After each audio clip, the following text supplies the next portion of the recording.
Beliau mengatakan Rois awam bukan Rois am. Apa yang dikatakan oleh Kiai Miftahul Ahyar itu membuka peluang orang lain untuk memelesetkan, sehingga membuka peluang publik mereka yang tidak suka kepada Nahdlatul Ulama untuk nampak tilas apa yang telah dikatakan oleh Kiai Miftahul Ahyar. Al-Fakir Miftahul Ahyar banyak kekurangan, ketidakcakapan dan ketidakmampuan mengemban amanah yang amat berat ini. Sangat layak mendapat gelar Rois Awam, Rois Am KW3. Sangat layak mendapat gelar Rois Awam, Rois Am KW3. Ketika masyarakat Nahdien menuntut terhadap orang yang memelesetkan itu, tentu orang itu bisa berkelah secara etik maupun secara hukum. Individu seperti saya, perintah saya pribadi, lihat bener apa enggak. Kalau enggak bener, tolak. Wong cuma Rois Awam saja kok. Saya ini kan Rois Awam atau Rois Am yang KW3. Saya ini kan Rois Awam atau Rois Am yang KW3. Bahwa pernyataan itu mengutip apa yang telah dikatakan oleh Kiai Haji Miftahul Ahyar. Akhirnya orang tidak bisa ditindak secara kasus hukum dalam konteks delik hukum. Ada Rois Am datang gitu suka kaget kau. Kok kayak iyo ini manusia dari mana Rois Am itu? Saya ini layaknya Rois Awam atau Rois Am yang KW3. Saya ini layaknya Rois Awam atau Rois Am yang KW3. Al-Mukarram Kiai Haji Miftahul Ahyar, beliau itu sebenarnya meruntuhkan bangunan atau relasi kekeluargaan. Dan saya merasa, saya menyadari kalau saya ini bukan Rois Am tapi Rois Awam. Saksikan, tidak ada. Selama ini saya tidak pernah gila jabatan. Antara seorang pemimpin dengan warga yang sebenarnya harus saling mendampingi, saling mencerahkan, saling melindungi. Bukan justru mengambil jarak, yang posisi jarak itu justru jarak yang di luar garis core value warga Nahdlatul Ulama. Wajah anak ini ada stempel setannya. Berarti anak ini cikal bakal perpecahan di dalam Islam. Dan anak ini sudah terkenal menjadi kelompok-kelompok khawarij. Tanda-tanda itu ada. Kiai Miftahul Ahyar misalnya menuduh Kiai Imad dan kawan-kawan itu digerakkan oleh khawarij. Nauzubillah. Maka ini sudah bagus-bagus malah mau dipisah, mau dipecah. Kita ya curiga, jangan-jangan di belakangnya ada jeragani yang memang mau utak-atik ini biar pecah kita. Dan kita tahu Khawarij itu adalah komunitas yang digambarkan dalam hadis Nabi, sosok yang disediakan di akhirat nanti tempat neraka. Tuduhan yang luar biasa. Padahal di saat-saat itu justru persahabatan sangat baik, bahkan saling menjadi guru dan murid. Tapi sekarang malah dipecah belah, dimusuhi, dibuat kegaduhan-kegaduhan. Beliau juga misalnya menyebut kelompok Kiai Umaduddin Osman itu Syiah lah, Wahabi lah misalnya, itu subhanallah, itu merusak dari dalam menurut saya, merusak dari dalam. Bukan ajaran kita semacam itu. Dan nanti pada gilirannya masyayikh kita nanti digilir semua. Di belakang itu siapa? Wahabi dan sebagian daripada Syiah. Di belakang itu siapa? Wahabi dan sebagian daripada Syiah. Tanpa disadari ini merusak, seolah-olah Hadratus Syekh Kiai Haji Miftahul Ahyar ini merusak citra warga sendiri, keluarga sendiri, menjatuhkan keluarga sendiri.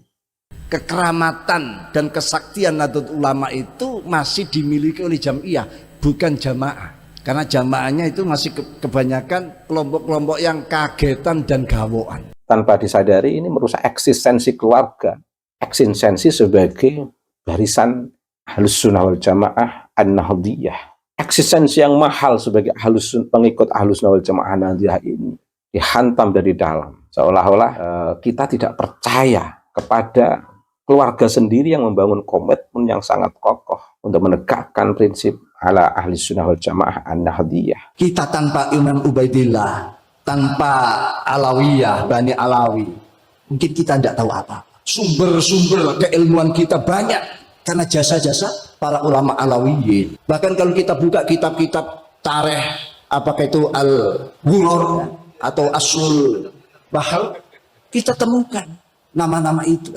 Kalau ada yang ngotot, kira-kira ada apa di belakang ini? Sampai mengorbankan hal-hal yang sangat berharga. Kiai Haji Miftahul Ahyar mengatakan kita tanpa Ba'alwi tidak akan tahu apa-apa. Sudah menggeret kita seolah-olah mustahid mutlak yang kita ikuti itu dari Pak Alwi.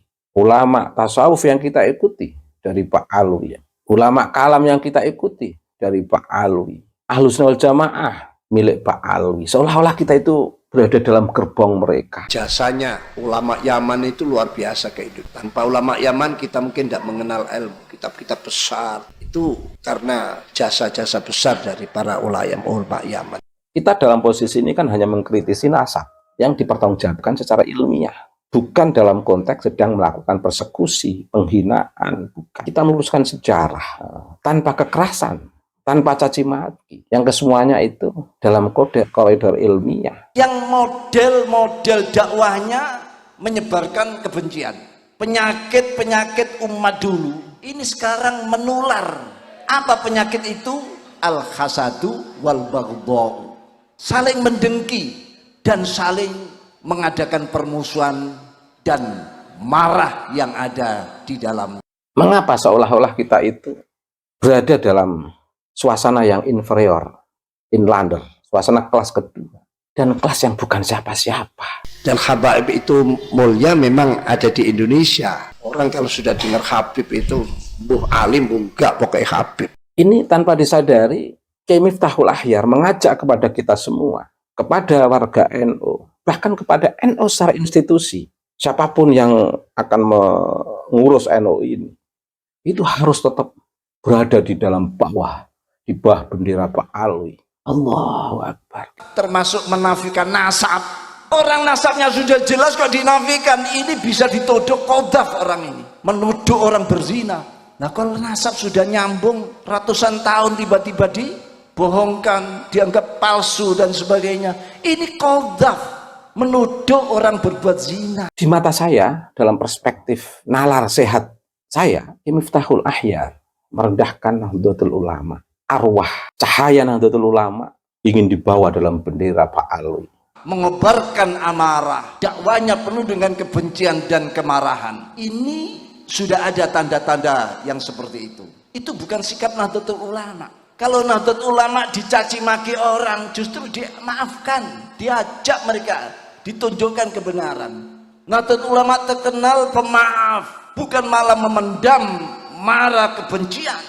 Karena apa yang disampaikan oleh Kiai Miftahul Akhyar itu juga terpublikasi. Sehingga saya harus menjawab secara publik. Bagaimana menjaga eksistensi Nahdlatul Ulama, warga Nahdlatul Ulama, organisasi Nahdlatul Ulama.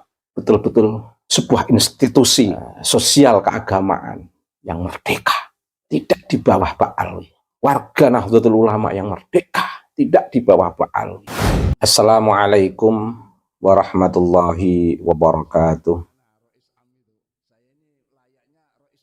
Bismillahirrahmanirrahim.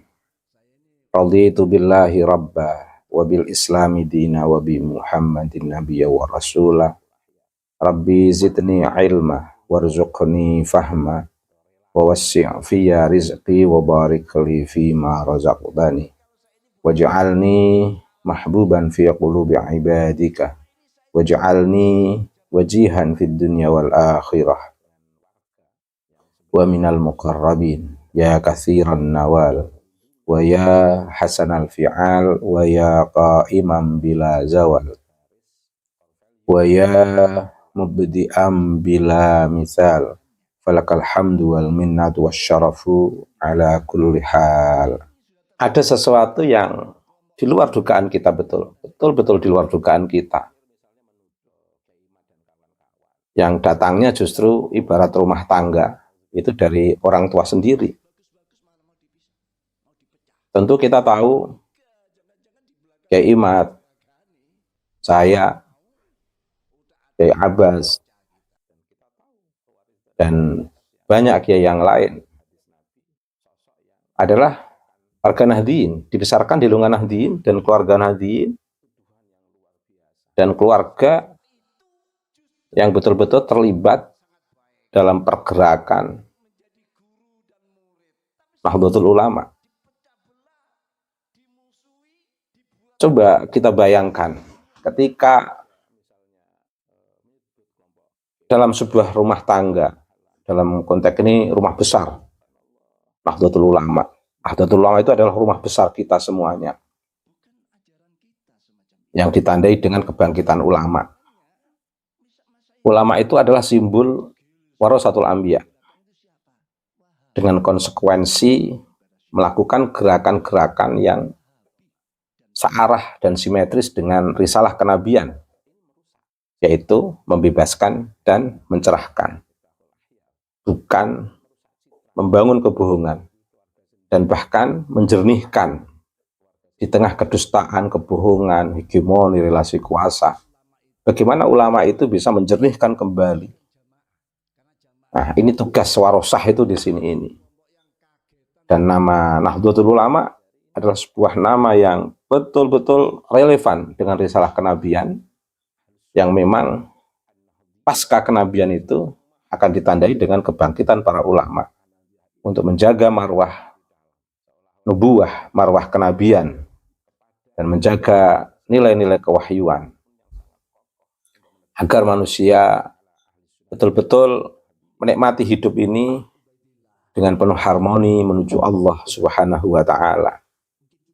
Tapi coba kita bayangkan, ketika dalam rumah besar yang indah ini, yang kita lama dipimpin oleh para orang-orang tua yang penuh bijaksana, mendidik, mendampingi warga, mengayomi, tiba-tiba kita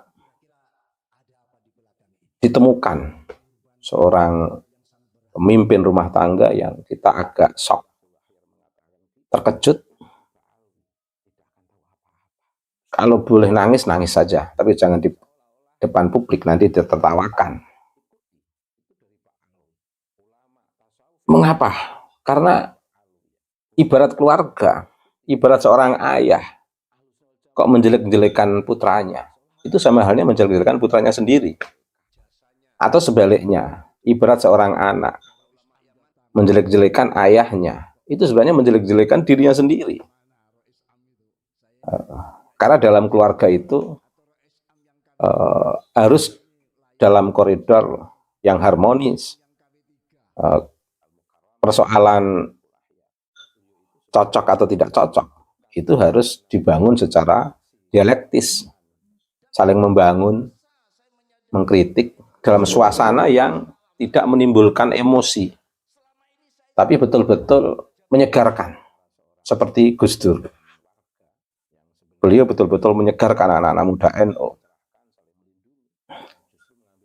Saya merasakan, meski saya bukan ring pertama, ring kedua, ring ketiganya Gus Dur, saya itu ibarat ringnya itu ring 1000. Karena tidak dekat dengan Gus Dur, tidak pernah berkomunikasi dengan Gus Dur, ketemu, tidak ada lain kecuali hanya salaman, pergi. Itu pun ketemunya yang tidak sengaja, mungkin pas saya diajak oleh waktu itu Kiai Ahmad, Ketua NU Wilayah Jawa Tengah, untuk menyambut Gus Dur Kendal. Ya tentu karena saya diajak paman untuk menyambut beliau, ya saya ikut dan salim, itu aja, sebatas itu aja. Kalaupun mendengarkan perbincangan Gus Dur, ya sekedar perbincangan, sekedar mendengarkan sebagai orang yang dalam tanda kutip jauh dari Gus Dur, tetapi sangat menikmati pandangan, pikiran, pembebasan, pencerahan sosok yang mulia, yaitu Kiai Haji Abdurrahman Wahid. Kita sekarang ini dihadapkan kepada sebuah fenomena yang tentu kita sedih, tanpa mengurangi rasa hormat saya, tanpa mengurangi rasa takzim saya sebagai warga Nahdliyin, sebagai santri. Saya penuh hormat penuh, takziman wa ikroman saya kepada Al-Mukarram Kiai Haji Miftahul Ahya. Tapi ada catatan-catatan yang menurut saya beliau itu sebenarnya sedang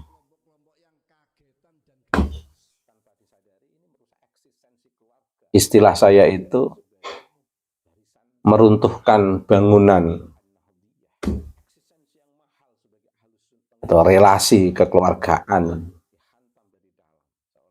antara seorang pemimpin dengan warga yang sebenarnya harus yasuddu ba'duhum ba'da, saling mendampingi, saling mencerahkan, saling melindungi. Bukan justru mengambil jarak, yang posisi jarak itu justru jarak yang di luar garis core value Nahdlatul Ulama, core value warga Nahdlatul Ulama. Tanpa disadari, itu sebenarnya telah membuka atau merendahkan keluarga sendiri, atau bahkan sebuah institusi. Misalnya, beliau mengatakan, menyebut, meskipun itu dinisbahkan pada beliau sendiri, yaitu menyebut saya ini rois awam, bukan rois am.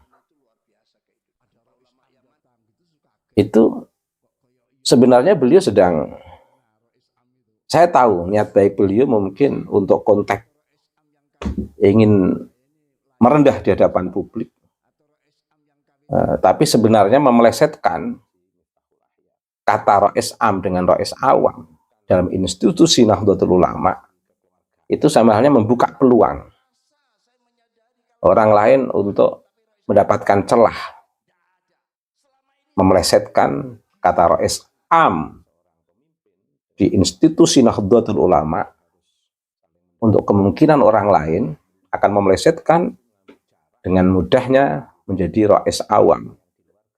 Ketika masyarakat Nahdliyin menuntut terhadap orang yang memelesetkan itu, tentu orang itu bisa berkelah secara etik maupun secara hukum bahwa pernyataan itu mengutip apa yang pernah dikatakan oleh Kiai Haji Miftahul Ahya. Dalam konteks etik, beliau dapat perlindungan karena sudah ada peluang yang dibuka oleh Kiai Miftahul Ahya untuk menyebut rois am dengan rois awam. Secara hukum, akhirnya orang tidak bisa ditindak secara kasus hukum dalam konteks delik hukum. Karena apa? Karena mengutip apa yang pernah dikatakan oleh Kiai Haji Miftahul Ahya. Jadi ada dasarnya. Sehingga apa yang dikatakan oleh Kiai Miftahul Ahya, meskipun saya tahu niatnya untuk merendah, menyebut rois awam dengan rois, menyebut rois am dengan memelesetkan ke istilah rois awam, itu membuka peluang orang lain untuk memelesetkan istilah itu, sehingga membuka peluang publik mereka yang tidak suka kepada Nahdlatul Ulama untuk napak tilas apa yang pernah dikatakan oleh Kiai Miftahul Ahya. Kemudian Kiai Miftahul Ahya misalnya menuduh Kiai Imad dan kawan-kawan itu digerakkan oleh Khawarij. Nauzubillah, kalau di dalam hati kecil atau teks tujuan itu bisa dipahami dalam konteks nisbat untuk Kiai Imad dan kawan-kawan. Kalau diarahkan ke situ secara hermeneutik, justru tanpa disadari telah menuduh Kiai Imad dan kawan-kawan sebagai Khawarij. Dan kita tahu Khawarij itu adalah komunitas yang digambarkan dalam hadis Nabi, sosok yang disediakan di akhirat nanti tempat neraka karena kelihatannya muslim, berbaju muslim, cara pembicaraannya sok penuh islami, tapi sebenarnya Dia adalah orang-orang kafir yang berbaju kemusliman. Dalam dirinya itu adalah sikap-sikap kekufuran yang menghalalkan darah orang muslim. Ini kan tuduhan yang luar biasa. Tanpa disadari, ini merusak. Seolah-olah, mohon maaf, tanpa mengurangi rasa ta'zim saya kepada Hadratus Syekh Haji Miftahul Akhyar. Ini merusak citra warga sendiri, keluarga sendiri, menjatuhkan keluarga sendiri. Sehingga tanpa disadari ini merusak eksistensi keluarga, eksistensi sebagai barisan Ahlus Sunnah wal Jamaah An-Nahdiyah. Ini kan eksistensi yang mahal sebagai warga Ahlus Sunnah wal Jamaah An-Nahdiyah, ini eksistensi yang mahal relasinya dengan gerakan-gerakan keberagamaan yang lain. Karena kita menjadikan Ahlus Sunnah wal Jamaah ini sebagai sebuah tidak hanya akwal, tapi juga manhaj. Tidak hanya sebagai sistem doktrin yang akan kita patuhi, tapi juga sebagai sebuah kerangka cara pandang, cara berpikir dalam menatap permasalahan-permasalahan sosial untuk tetap berada dalam jalan tengah. Ketika kita menghadapi masalah, kita akan memberikan resolusi dengan konsep Ahlus Sunnah wal Jamaah. Tapi eksistensi yang mahal sebagai pengikut Ahlus Sunnah wal Jamaah Nahdiyah ini dihantam dari dalam. Seolah-olah kita tidak percaya kepada keluarga sendiri yang membangun komitmen yang sangat kokoh untuk menegakkan prinsip ala Ahli Sunnah wal Jamaah An-Nahdiyah. Ini kayak diucar-acar dari dalam. Ketidakpercayaan Kiai Miftahul Akhyar terhadap warga itu sama halnya ketidakpercayaan beliau sebagai nahkoda, garda terdepan yang betul-betul menjadi resi, yang menjadi tokoh yang sangat mulia untuk mengawal perjalanan organisasi maupun perjalanan warga yang telah ditandai dengan sistem organisasi yang disebut organisasi Nahdlatul Ulama ini. Ini seperti seperti sekrup-sekrupnya itu kayak di otak semuanya. Kemudian beliau juga misalnya menyebut kelompok Kiai Umaduddin Osman itu Syiah lah, Wahabi lah misalnya, itu subhanallah, itu merusak dari dalam menurut saya. Merusak dari dalam. Kemudian yang paling puncak menurut saya, subhanallah, beliau sampai mengatakan bahwa kita warga Nahdliyin tentunya, ketika Kiai Haji Miftahul Akhyar mengatakan kita, itu tentunya ya warga Nahdliyin. Tanpa Ba'alwi tidak akan tahu apa-apa. Ini sudah menggeret kita seolah-olah mustahid mutlak yang kita ikuti itu dari Pak Alwi. Ulama tasawuf yang kita ikuti dari Pak Alwi. Ya, ulama kalam yang kita ikuti dari Pak Alwi. Ahlus Sunnah wal Jamaah milik Pak Alwi. Seolah-olah kita itu berada dalam gerbong mereka. Payung besar kita ini kan bukan Pak Alwi. Tentu kita akan menghormati kepada klan Pak Alwi. Kita hormati. Kita dalam posisi ini kan hanya mengkritisi nasab yang dipertanggungjawabkan secara ilmiah. Bukan dalam konteks sedang melakukan persekusi, penghinaan, bukan. Kita meluruskan sejarah. Meluruskan sejarah. Bagaimana perspektif yang salah. karena data yang salah, simpulan yang salah, itu bisa diluruskan kembali perspektif itu dengan data yang benar. Tanpa kekerasan, tanpa caci maki. Yang kesemuanya itu dalam koridor ilmiah, penghargaan terhadap kemanusiaan, adil dalam memberikan pandangan, data, dan targetnya adalah untuk kesetaraan. Kalau kemudian seolah-olah ini itu semua bagian daripada kesalahan fatal merusak klan Ba'alwi secara manusiawi, ya tidak. Ini bukan kekerasan, bukan merendahkan, tapi meluruskan, dan koridornya koridor ilmiah. Yang menjadi problem terbesar bagi saya, tanpa mengurangi rasa hormat saya kepada Kiai Miftah, mengapa seolah-olah kita itu berada dalam suasana yang inferior, inlander, suasana kelas kedua, dan kelas yang bukan siapa-siapa di negeri ini, dan kelas yang bukan siapa-siapa dalam diskursus keilmuan, dalam diskursus ilmu-ilmu keislaman dan ilmu-ilmu kemanusiaan. Seolah-olah bukan siapa-siapa, tanpa Ba'alwi. Allahu Akbar, subhanallah, Allahu Akbar, Allahu Akbar, Allahu Akbar. Ini kan merendahkan.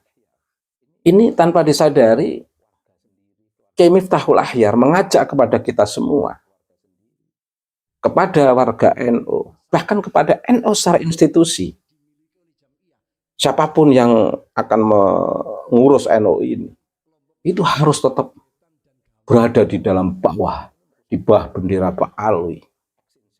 Allahu Akbar. Kita ini mulia. Mengapa harus diletakkan di bawah bendera Ba'alwi? Tanpa Ba'alwi kita tidak siapa-siapa, tidak apa-apa, tidak tahu apa-apa. Ini kan betul-betul di mata saya, dalam perspektif nalar sehat saya, Miftahul Akhyar merendahkan Nahdlatul Ulama, arwah cahaya Nahdlatul Ulama ingin dibawa dalam bendera Ba'alwi. Subhanallah. Tentu saya sangat menghormati beliau, tapi ini cara yang harus saya sampaikan kepada publik. Karena apa yang disampaikan oleh Kiai Miftahul Akhyar itu juga terpublikasi. Sehingga saya harus menjawab secara publik. Bagaimana menjaga eksistensi Nahdlatul Ulama, warga Nahdlatul Ulama, organisasi Nahdlatul Ulama. Betul-betul sebuah institusi sosial keagamaan yang merdeka. Tidak di bawah Ba'alwi. Warga Nahdlatul Ulama yang merdeka, tidak di bawah Ba'alwi. Dan prinsip-prinsip ajaran yang merdeka dalam konteks fikih di bawah mujtahid mutlak min madzahibil arba'ah. Dalam konteks tasawuf di bawah konsep keilmuan Imam Abu Hamid Muhammad Al-Ghazali dan Imam Abul Qasim Junaid Al-Baghdadi. Dalam konteks ilmu kalam di bawah konsep yang mulia, yang indah, yaitu Imam Abu Hasan Al-Asy'ari dan Imam Abu Mansur Al-Maturidi. Saya kira ini kurang lebihnya mohon maaf, dan semoga kita tidak terjadi kesalahpahaman, karena ke depan kita akan mengawal institusi Nahdlatul Ulama jadi organisasi yang betul-betul besar, menjaga maqasid syariah dan mengawal fikih peradaban. Mereka yang duduk di struktur akan mengawal secara struktural. Kami yang di akar rumput akan mengawal dalam konteks ruang sosio-kultur masyarakat Nahdliyin.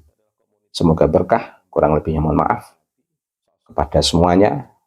Semoga mengambil hikmah pemaparan ini dalam ruang diskursus yang sehat, tidak ada kebencian, untuk kemaslahatan kita bersama. Terima kasih. Wallahul muwaffiq ila aqwamit thariq. Wassalamualaikum warahmatullahi wabarakatuh.